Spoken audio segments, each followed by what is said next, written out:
Daniel chapter 12, the resurrection. At that time there shall arise Yeshua, Yahusha, the great prince, guardian of your people.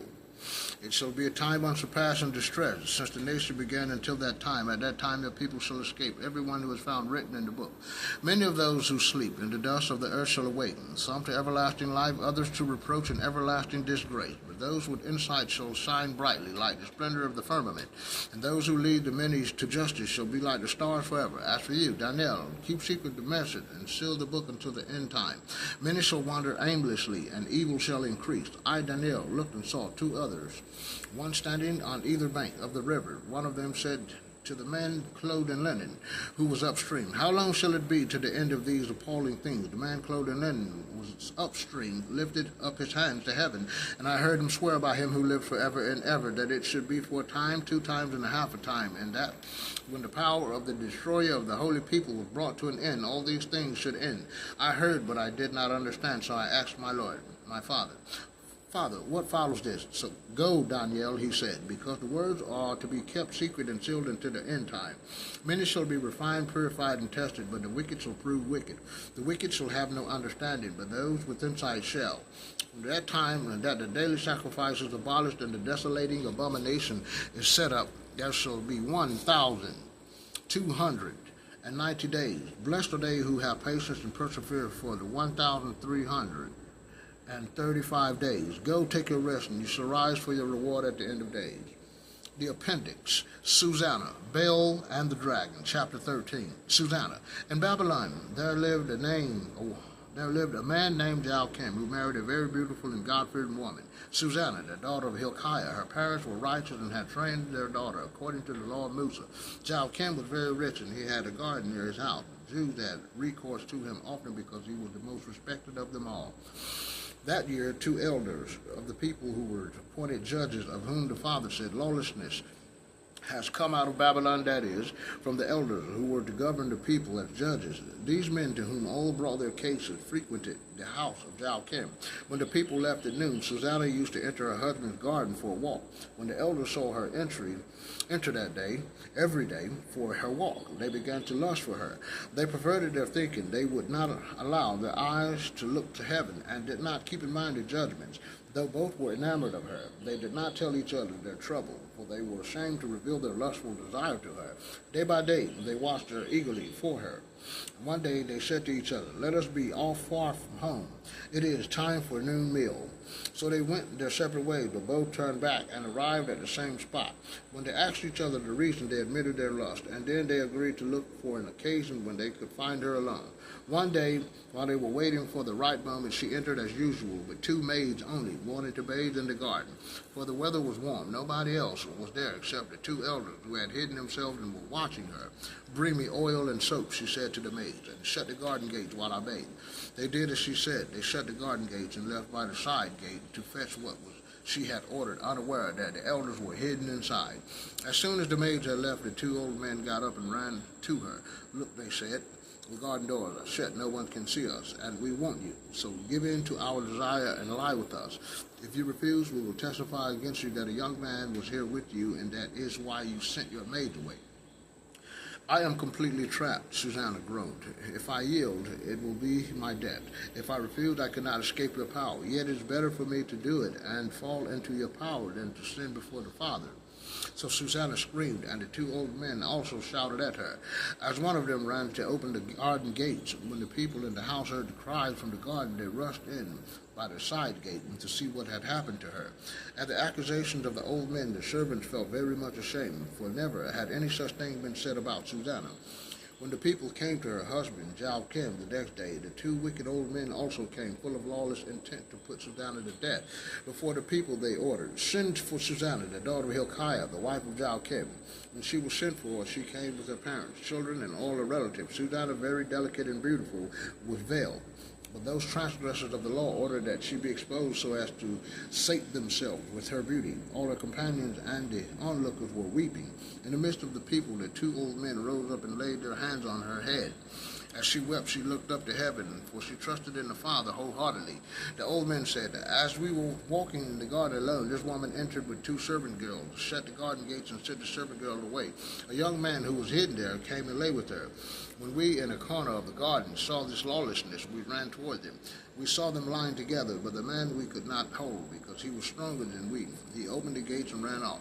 Then we seized this one and asked whom the young man was, but she refused to tell us. We testify to this. The assembly believed them, since they were elders and judges of the people, and they condemned her to death. But Susanna cried aloud, Eternal God, the Father Most High, Yah I am.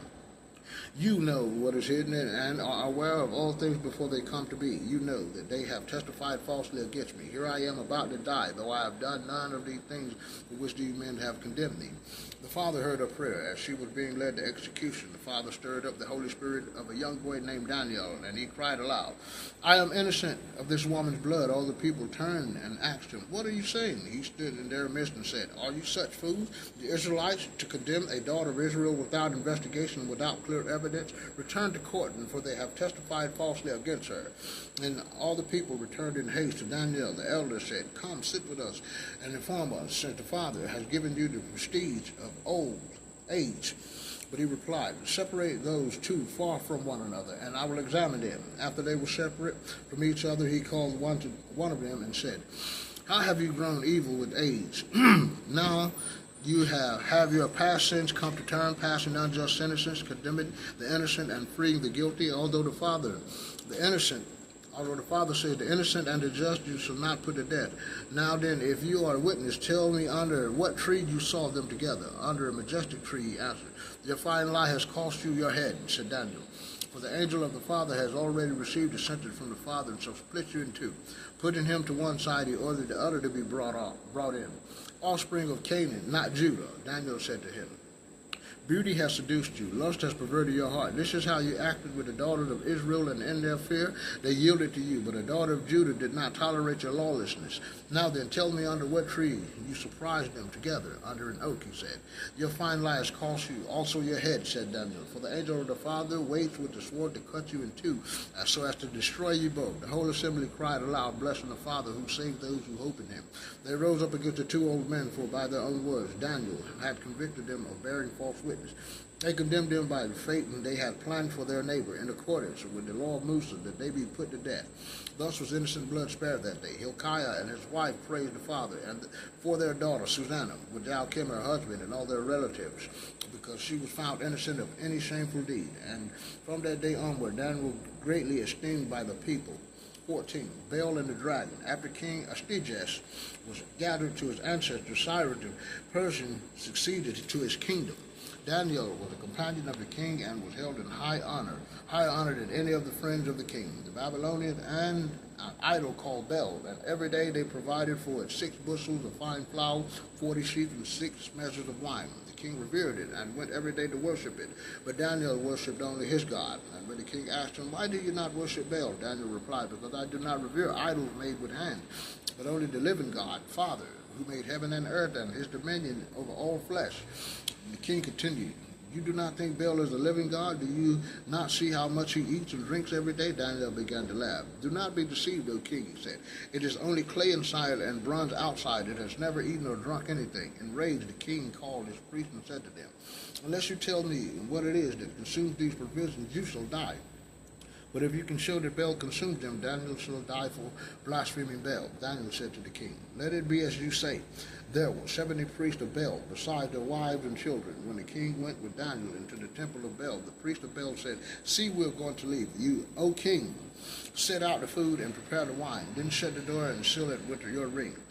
If you do not find that Baal has eaten it all when you return in the morning, we are to die. Otherwise, Daniel shall die for his lies against us. They were not perturbed, because under the table they had made a secret entrance through which they always came in to consume the food. After they departed, the king set the food before Baal, while Daniel ordered his servants to bring some ashes, which they scattered throughout the whole temple. The king alone was present. Then they went outside, sealed and closed the door with the king's ring, and departed. The priests entered that night as usual with their wives and children, and they ate and drank everything. Early the next morning the king came with Daniel, and the seals unbroken. He asked, and Daniel answered, They are unbroken, O king. As soon as he had opened the door, the king looked at the table and cried aloud, You are great, O Bel. There is no deceit in you. But Daniel laughed and kept the king from entering. He said, Look at the floor and consider whose footprints these are. I see the footprints of men, women, and children, said the king. In his wrath, the king arrested the priests, their wives, and their children. They showed him the secret door by which they used to enter and consume what was on their table. The king put them to death and handed Bel over to Daniel, who destroyed it and its temple. There was a great dragon, which the Babylonians revered. The king said to Daniel, You cannot deny that this is the living God, so worship it. But Daniel answered, I will worship the Lord my God, most high I am, Jehovah, I am. For he is the living God, the one and only. Give me permission, O king, and I will kill this dragon without sword or club. I give you permission, the king said. And Daniel took some pitch, fat, and hair. These he boiled together and made into cakes. He put them in the mouth of the dragon, and when the dragon ate them, he burst. This, he said, is what you revere. When the Babylonians heard this, they were angry and turned against the king. The king has become a Jew, they said. He has destroyed Bel, killed the dragon, and put the priest to death. They went to the king and demanded, Hand Daniel over to us, and we will kill you and your family. When he saw himself threatened with violence, the king was forced to hand Daniel over to them. They threw Daniel into the lion's den, where he remained 6 days. In the den were 7 lions. 2 carcasses and 2 sheep had been given to them daily. But now they were given nothing, so they would devour Daniel. The prophet Habakkuk was in Judea. He mixed some bread in a bowl with a stew. He had boiled it and was going to bring it to the reapers of the field when an angel of the Father told him, Take the meal you have to Daniel in the lion's den of Babylon. But Habakkuk answered, Sir, I have never seen Babylon, and I do not know the den. The angel of the Father seized him by the crown of his head and carried him by the hair with the speed of the wind. He set him down in Babylon above the den. Daniel, Daniel, he cried Habakkuk. Take the meal the Father has sent you. You have remembered me, O Father, said Daniel. You have not forsaken those who love you. So Daniel ate, but the angel of the Father at once brought Habakkuk back to his own place. On the 7th day the king came to mourn for Daniel. As he came to the den and looked in, there was Daniel sitting there. The king cried aloud, You are great, O Lord, O Father, the God of Daniel, and there is no others besides you. He brought Daniel out, but those who had tried to destroy him he threw into the den, and they were devoured in a moment before his eyes.